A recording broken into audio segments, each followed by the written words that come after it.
Hello guys आज video आम having plus V3 व्यवहार विषय शिखा। हैविंग प्लस V3 कौटी व्यवहार करा जाए जितेबाला दुईटी कार्य थी अर्थात गोटे कम करी तुम अन्य कामटी कर प्रथम जो कामटी कल से क्षेत्र में हैविंग प्लस V3 अर्थात हैविंग प्लस थर्ड फॉर्म भार व्यवहार करा जाए।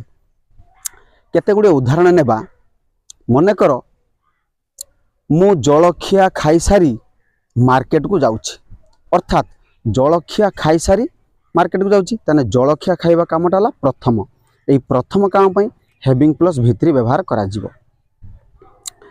Having eaten breakfast I am going to the market से भली आउ केतेक उदाहरण नेबा पिलाटी इंग्राजी लेखि स्कूल को जाउछि having written English the boy is going to school अर्थात इंग्राजी लेखि सारी सब स्कूल जाउछि तेणु प्रथम इंग्राजी लेखिबा काम तेणु प्रथम काम पई हैविंग प्लस V3 व्यवहार करा गला।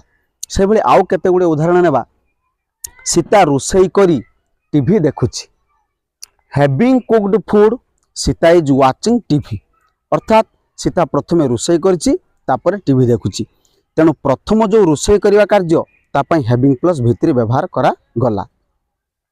पिलाटी क्रिकेट खेली घर को फेरिला अर्थात क्रिकेट खेली सारी से घर को फेरिला क्रिकेट खेलिबा कार्य ला प्रथमे ता पई हैविंग प्लस V3 व्यवहार करा जिवो।